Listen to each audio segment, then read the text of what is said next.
Welcome back student. Let's see continue our topic, and this is the diagrammatic sketch about spermatogenesis and oogenesis. So you know very well that spermatogenesis is the formation of sperm within testes, and here formation of ovum within ovary, ovum formation, that is known as oogenesis. ये ovary में होता है, it occur in ovary. So there is about the spermatogenesis there are three phases. First phase is multiplication phase. दोनों के ही three phases होते हैं. So you can say जो gametogenesis process है हमारा वो तीन phases में complete होता है. एक multiplication phase जिसमें multiply होते हैं हमारे gametic cells हैं, they get multiply, and that is known as multiplication phase. Second phase is growth phase. As a result, the division it form its daughter cells. So daughter cells immediately they can't divide. First of all, they have to adapt the old development within that. That is known as growth phase. तो यहाँ पे हमारी second phase है, वो growth phase है. तो आप ये बोल सकते हो कि जो हमारा gametogenesis process है, वो तीन phases में complete होता है. First phase is multiplication phase, second phase is growth phase, third phase is maturation phase. About the multiplication phase, multiplication का मतलब होता है multiply हो जाना, 2 से 4, 2 से 1 से 2, 2 से फिर 4 cells का बन जाना. So we say this is the multiplication. Okay, 4 से फिर 8 सेल. तो यहाँ हम इसे क्या बोलते हैं, हम इसे multiplication phase कहते हैं. सेकेंड फेज है वो है सेल की डेवलपमेंट होना, सेल का जो अंदर से ऑल सेल ऑर्गनले हैं they completely developed, so that we say that is the growth phase. So we can say second phase of the gametogenesis is the growth phase, and third one is the maturation phase in which the gametic cells get mature. तो यहाँ पे सबसे पहले जैसे spermatogenesis में है वैसे ही हमारा ही all these three phases are also occur in oogenesis. First phase, that is multiplication phase. So you can write first phase के बजाय आप multiplication phase भी लिख सकते हैं. Multiplication phase. About the second phase, there is the growth phase and growth phase. And third phase I already mentioned here, this is maturation phase. This is second phase and this is first phase. So चलिए देखते हैं हम सबसे पहले spermatogenesis. तो बताया ये हमारा टेस्टिस में सेमिनिफेरस ट्यूब्यूल्स होते हैं, वहाँ हमारी दो टाइप की सेल्स होती हैं. फर्स्ट इज द स्पर्मेटोगोनिया, और इसे आप मेल जर्म सेल भी कहते हैं. That's why I have mention here that types of germ cells.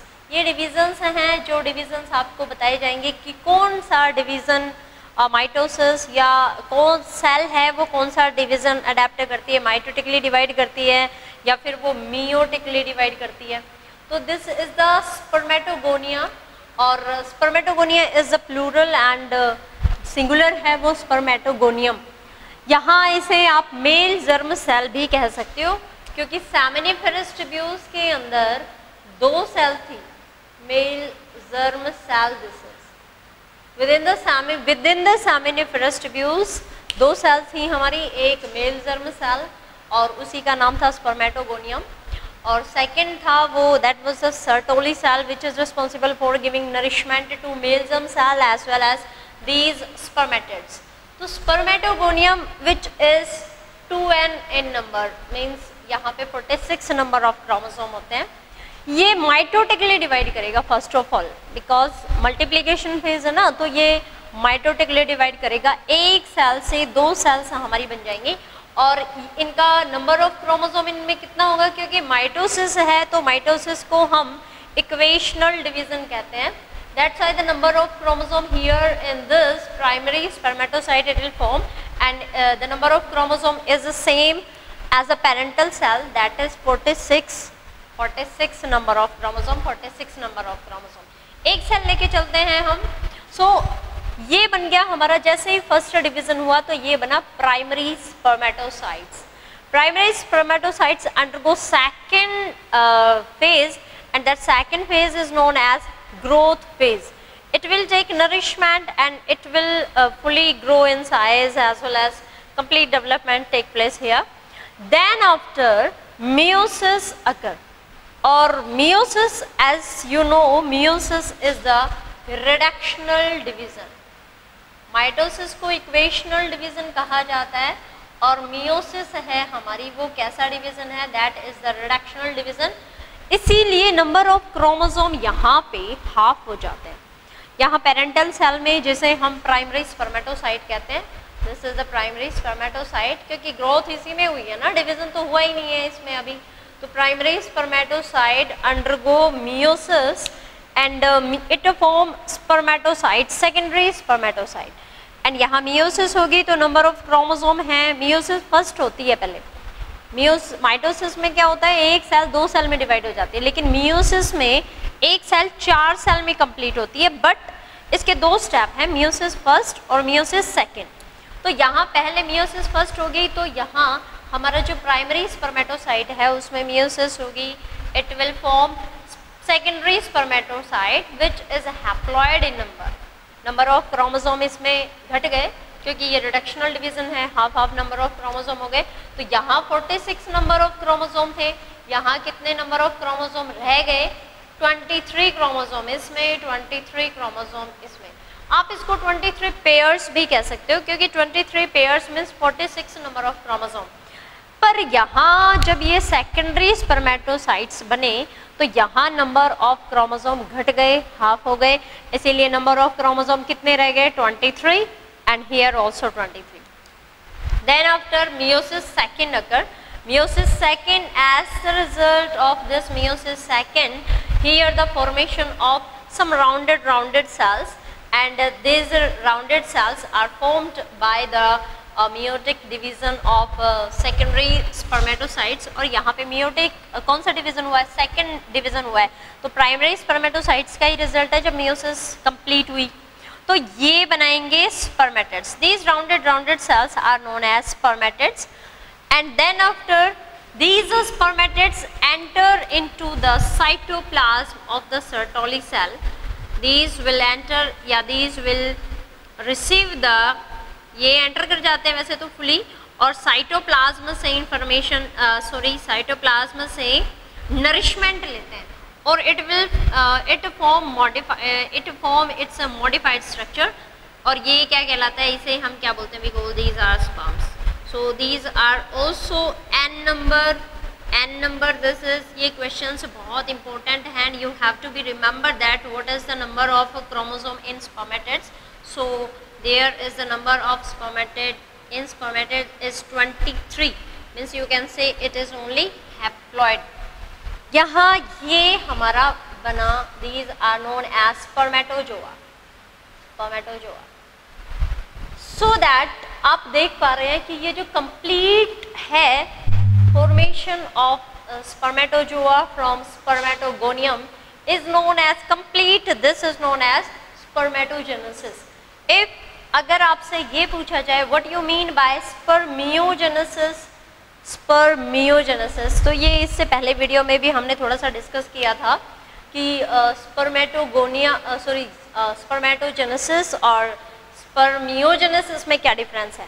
तो स्पर्मेटोजेनेसिस ये हमारा पूरा प्रोसेस जो हमारी मेल जर्म सेल से स्पर्मेटोजोआ बना रही है, that complete process is known as spermatogenesis. But spermiogenesis क्या होता है, यहाँ बस इतना जो प्रोसेस आपको दिखाई दे रहा है, ये स्पर्मेटिड की मॉडिफिकेशन फॉर्म है spermatozoa.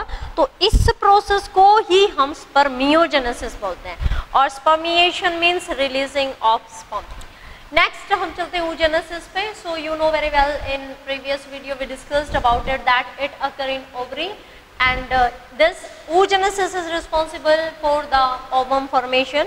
You can say it is a process through which the ovum या egg formation take place within the ovary.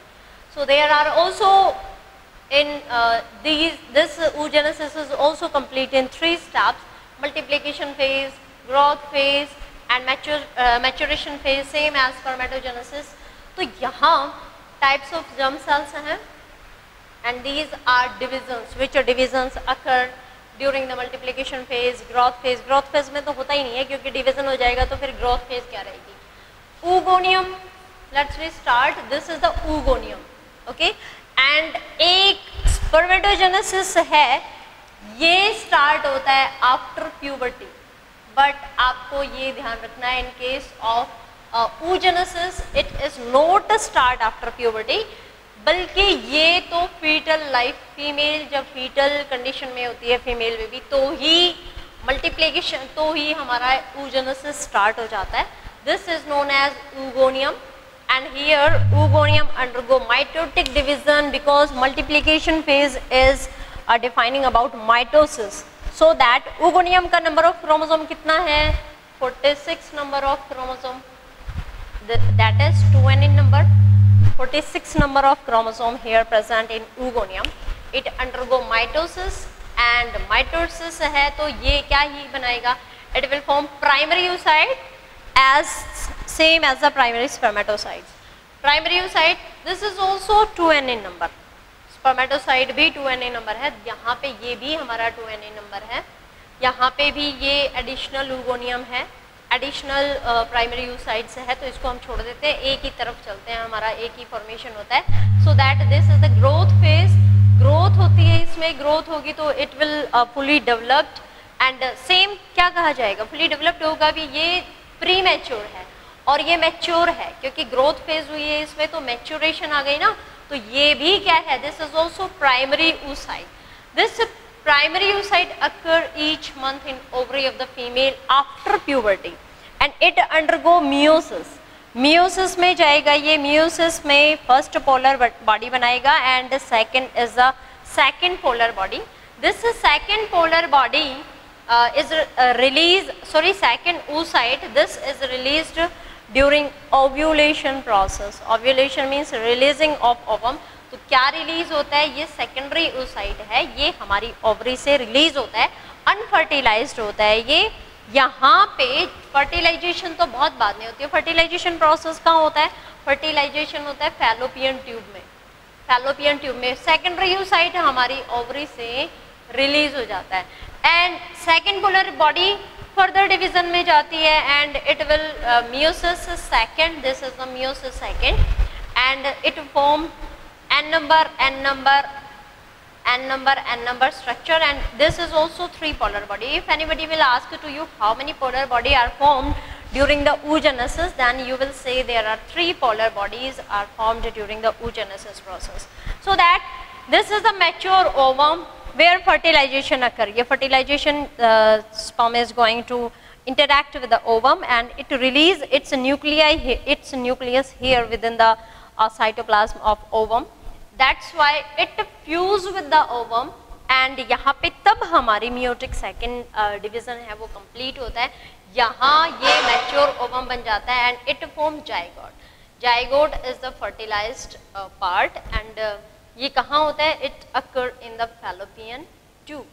और fallopian tube में, fallopian tube के कौन से हिस्से में होता है? ampulla region में, ampulla. So this was about the spermatogenesis and oogenesis. So student, if you having any problem related to this topic, then you can comment in comment box. Thank you and have a nice day.